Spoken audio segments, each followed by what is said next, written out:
I heard the question asked before that how do you improve the algorithm?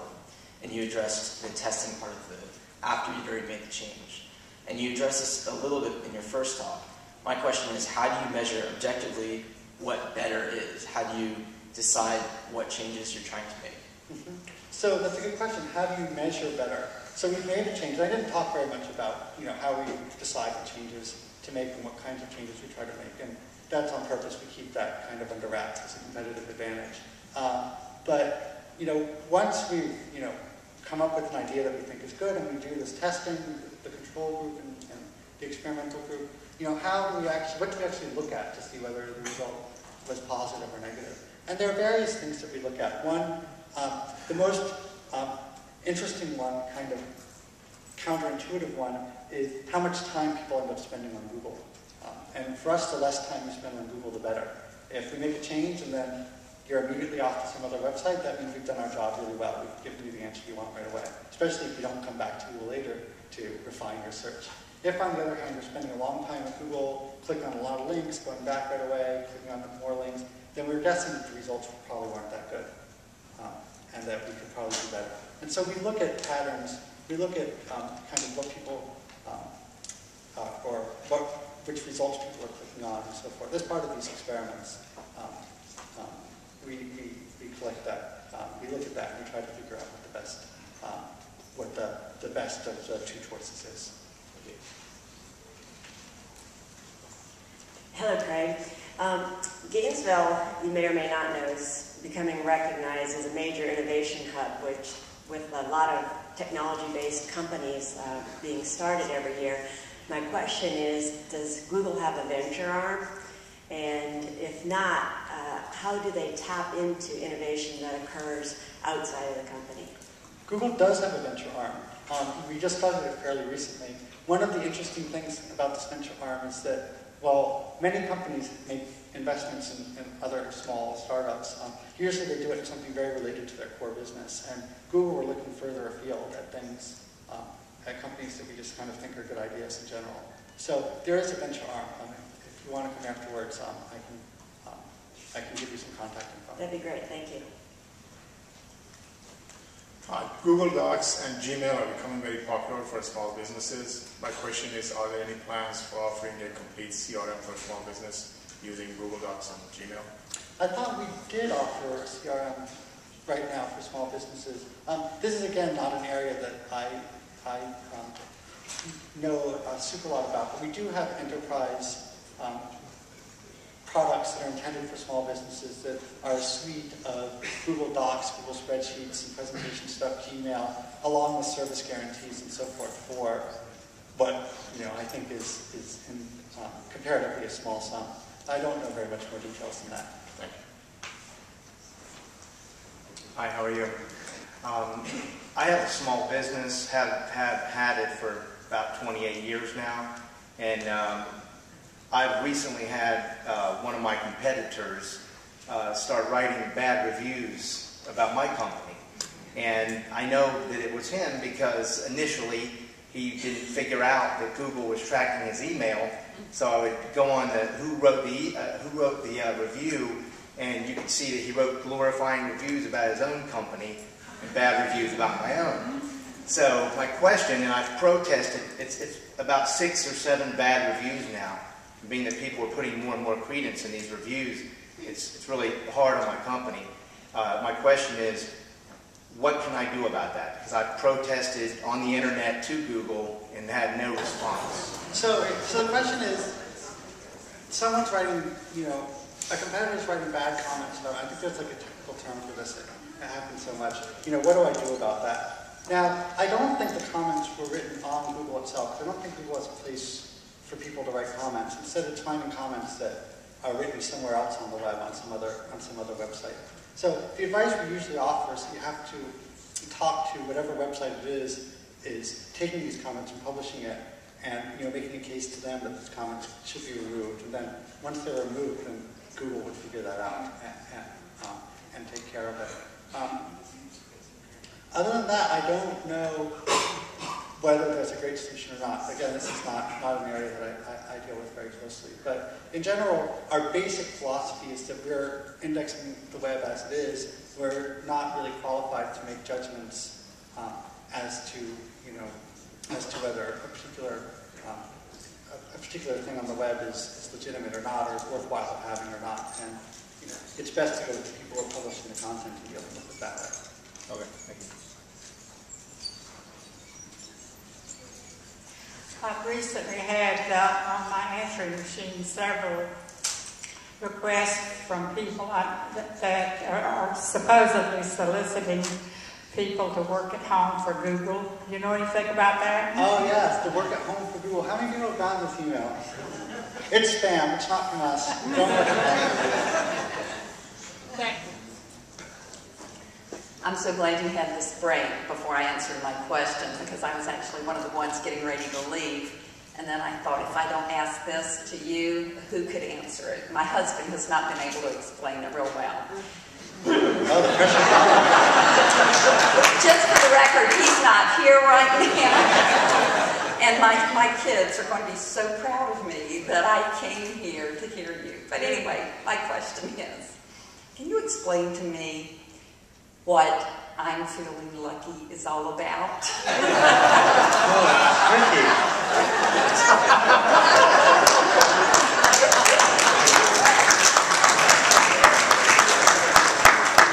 As a matter of fact, I can. It used to be that if you clicked on I'm feeling lucky without typing anything in, it would go to this webpage that would explain what it was all about. But someone decided that was too complicated and confusing, and we took it out. And so you're the one who pays the price for that. The idea of I'm feeling lucky is basically you click on it, it's as if you've done a normal search and then clicked on the first search result. So it just takes you to what we think is the best answer for a given query. The idea is you save a step. Instead of having to click search and then click on something else, you just click once. And this gets back to our basic idea that we don't want you spending time on Google. We want you using Google and then spending time on wherever it is you want to go. So anything we can do to reduce the amount of time you have to spend on Google is good by us. Now, it turns out you're not the only one confused by this. It's not the most popular feature on our webpage. In fact, it may be the least popular. And it takes up precious space on our homepage, which we go through great efforts to leave white and pristine and pure. But we keep it there as, kind of, I don't want to say a symbol, but as a reminder of this kind of philosophy of Google that, we want you to be on your way and, using all this wonderful information that we found. Thank you. Hi. One of the ways that a person could imagine the interface between computers, and even more so phones and humans, changing is for the computer or the phone to know how much comprehension is going on and how much attention, how distracted the user is. Is Google involved in any of that? That's a great question. I don't know of anything like that, but it's a very interesting point, is that one of the ways that humans are better than computers is they not only understand what you're asking, but they also understand all the stuff around it. Are you agitated while you're asking it? Are you not really paying attention? Are you asking just to be polite? There are all these social cues that go along with a request for information that computers can't do anything with. And maybe one day they will be able to. That seems like a hard problem. I imagine it's going to be a while. Well, I'm actually thinking more of if the computer's reading information to you, it's different than when you're doing this visually, because you can go back to what you didn't understand and keep going back until you understand it.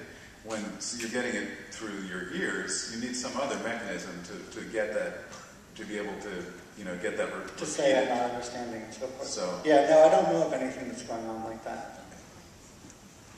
Okay, I'll finish this line. I'll take 3 more questions and then that'll be it. Just a quick question about your caffeine update and just your insights into how that might improve search results for people looking online for information. I see. So the question was about caffeine. I thought at first you were asking how much coffee I drank. But then I realized that you didn't say caffeine intake. You said caffeine update, which is one of the search engine. We just recently put forth a major revamp of our ranking, how we rank web pages, called Caffeine. That we did, not one of the little tweaks that we do 300 a year, but a much bigger undertaking that we've been trying out and tweaking for quite a while. And the results have been very positive. Whenever we change our ranking algorithms in a major way, we hear it. I'll tell you, we do not lack for feedback. Because there are lots of companies that depend on showing up at a certain place in search results in order to drive a lot of traffic to them. And they get very upset when they think that they're being driven down in the rankings and being replaced by results that they don't think are as good. But we got very little of that feedback this time compared to previous updates we've done. And we're very happy and with that update, and we're confident that it's made the search quality a lot better for people, even though ideally most of you never realized that anything like that is going on under the hood. As to the particulars of what we did, I'm sorry, I can't really talk about that. Thank you. Hi, Craig. I have two questions. One is regarding Wikipedia and what Google's feeling is about Wikipedia, the fact that that often comes up as one of the high priority searches, yet accuracy is always a question. My second question is totally different. It has to do with your high school reunion and whether any of your classmates were totally clueless about your success. So the first question was Wikipedia, maybe the easier question. Google loves Wikipedia. Wikipedia shows up very highly in a lot of search results, and it's often a very good source of information. You know, people talk about, Wikipedia is not reliable, but, no information on the web is 100% reliable. Certainly, if you compare Wikipedia to other web pages, the quality of those web pages is very high. I think a lot of people compare Wikipedia to Encyclopedia Britannica or some other encyclopedia, and then you can argue and quibble over whether the results are more reliable because they're curated on Encyclopedia Britannica or like mass edited on Wikipedia. There have been scientific studies and everything, and the jury is still out, but I think overall, when you look at them as web results, they're very high quality and often very, very good results for a query. And we're happy that Wikipedia is out there. Second question about the reunion.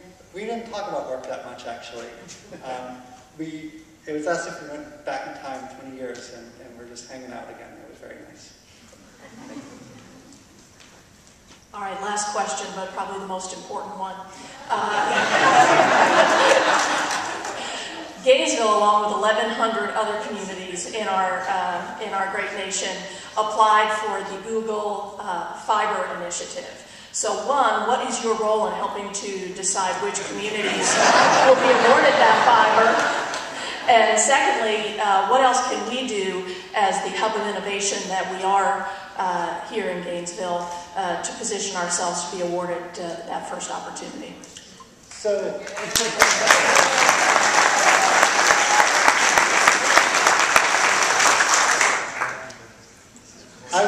I was taken by the fact that I hadn't gotten a question about Google Fiber yet.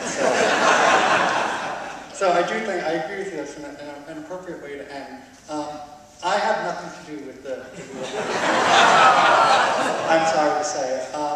I think that we recorded a little video we put on our website where people said, some of the people who were involved in Google Fiber were saying thank you to all the participants. We put this it up on YouTube. And I was walking by the place where they were filming that ad as they were filming it. That is the extent of my involvement with the Google Fiber project. Yeah, I'm certainly aware of it.